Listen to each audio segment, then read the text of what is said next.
Hello everyone, this is Richard Worley and we are talking from DiploFoundation headquarters in Geneva. We have here with us Jovan Kurbalija, Director of DiploFoundation, and today's subject will be to address the recent speech by Josep Borrell, the High Representative of the European Union for Security and External Affairs. He addressed the EU ambassador in Brussels on October 10, so this week, and he said numerous very important things which could define the future of diplomacy, at least for the European Union.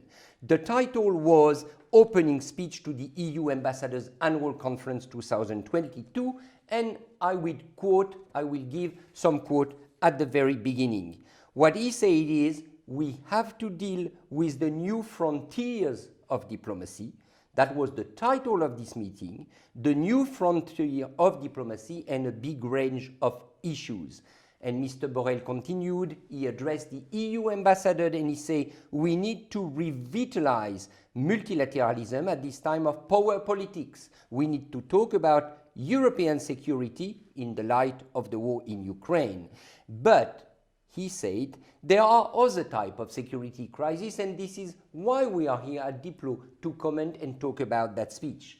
Because Mr. Borrell also said we need to talk about the digital challenges for the European Union. We need to talk about energy, the climate crisis. We need to talk about disinformation, foreign interference in the political processes. So my question here would be very simple. Jovan, you have carefully studied the speech, and I would say to all our viewers that you can relate to DiploFoundation website and you will find all Jovan remarks to the speech. So your first reaction to that speech from Josep Borrell, was it, you believe, an important speech, not only for the future of diplomacy in the European Union, but maybe generally for the future of diplomacy?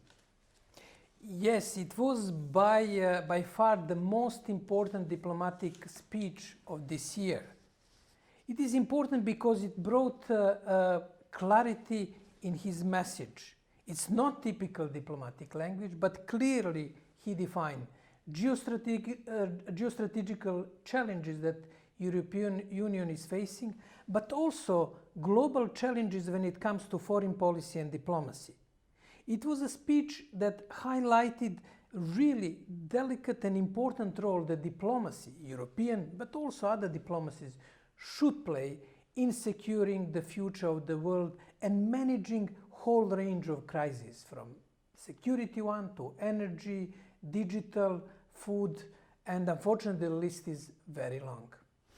So dear friends, you understand it would be a good idea for you to relate on that speech with Jovan remarks on Diplo's website. One subject that Josep Borrell touched upon in his speech is the issue of disinformation and the role of European diplomats. Again, he was talking to European ambassadors, their role towards the media. In our digital age, diplomats are very often following the mood, following the media, trying to race with the social media. You, Jovan, you tell them, be careful, you may be exhausted by this race and you have other things to do. Definitely. There are two important aspects in Borrell's speech when it comes to interplay between diplomacy and media in digital age. The first aspect is related to reporting. Borrell is calling his ambassador to report on the latest developments. I would be a bit cautious on this aspect, and I think that diplomats cannot win the race with media, traditional, but in particular digital and social media, when it comes to the gathering the facts. People are on the terrain, they are reporting what's going on from the Ukraine war to the different developments worldwide. Therefore, that battle is by definition lost by diplomats, but their role in reporting from the developments is extremely important in contextualizing information, in bringing the atmosphere, the subtle differences, dynamics, political and economic dynamics, which one cannot easily depict from the Twitter feeds or Facebook coverage. Therefore, that's the role, not necessarily the speed, but quality in contextualizing information from the terrain where those diplomats are based, from countries worldwide. This is the first aspect. The second aspect comes to the participation of the European Union diplomats and ambassadors in public debates, use of social media by them to promote the views and narratives of European Union. One has to admit that they have been very shy in this task, and it is a clear point from in Borrell's speech. They have to be more proactive, they have to convey the message, and in particular, they have to convey the message that European social, economic, and political model has a future in linking security, prosperity, and democracy.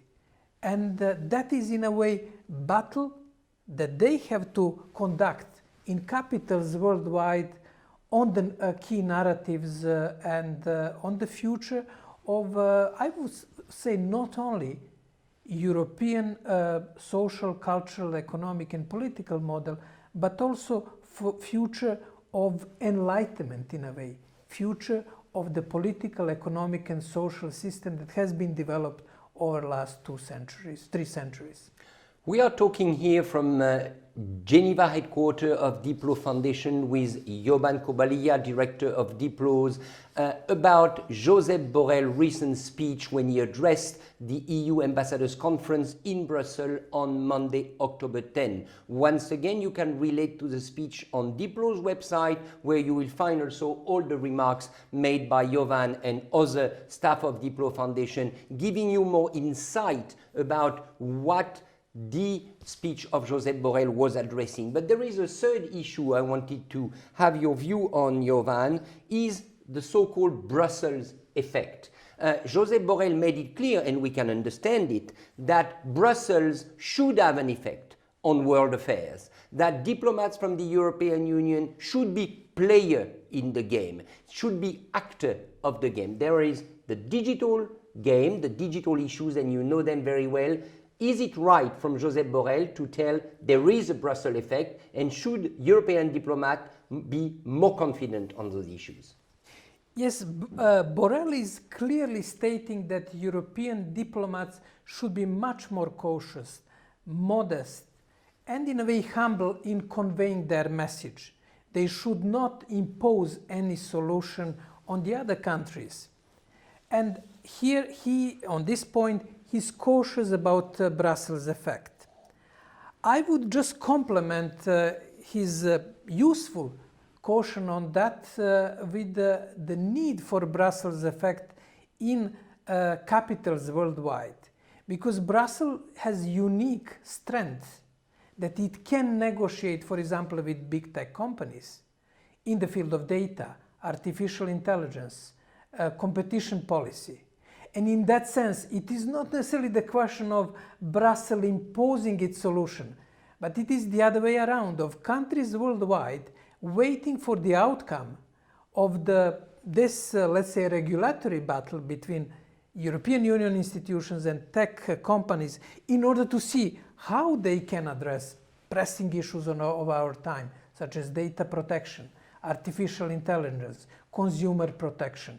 And in that sense, while being cautious on imposing solutions from Brussels on other countries, one should be aware that the Brussels provides some sort of inspiration for other countries, especially in the field of digital governance and artificial intelligence.